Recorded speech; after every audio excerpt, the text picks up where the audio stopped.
Belief in the immortality of the soul. Truth. BD number 3699.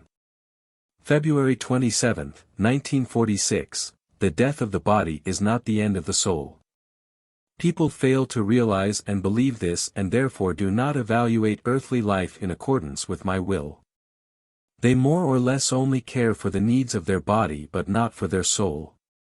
They behave irresponsibly towards their soul because they are not certain of its existence and of its immortality. For that reason they have to be taught about the immortality of soul first if your efforts to modify their way of life should be successful. But a belief in this also requires their own reflection, which requires their own will and which cannot be compelled.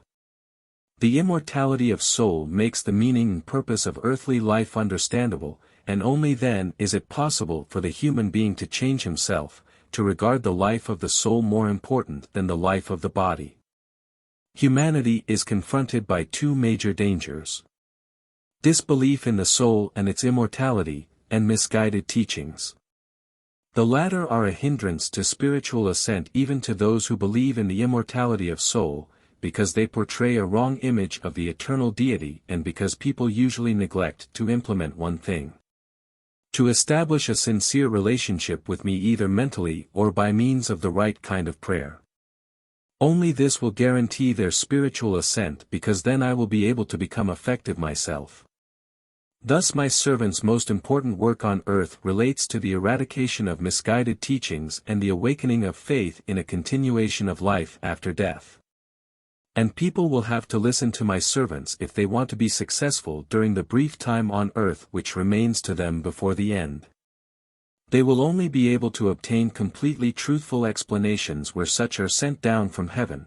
They can only be taught about the soul's life after death and the teaching of Christ by myself either directly or indirectly, but then their faith can become a convinced one that will stand firm against all contentions, which ensures spiritual ascent and brings the soul everlasting life in blissful happiness. Otherwise the fate of the soul is unhappiness, because it will never cease to exist, and yet it is in a state in eternity which it has voluntarily created for itself due to its disbelief and an earthly life in opposition to my will. Anyone who firmly believes in the immortality of the soul will start the work of improving his soul much sooner, but the person who believes that his life will end with the death of his body remains indifferent and lethargic or totally incapable and unwilling. You, my servants, cannot describe to them the soul's continuation of life seriously enough, even though you cannot prove it to them. Yet with serious thought the human being can come to the inner conviction that you spoke the truth, because I myself will help them to recognize the truth providing they genuinely want it and do not refuse to listen to you. Earthly life takes on an entirely different meaning for the believer.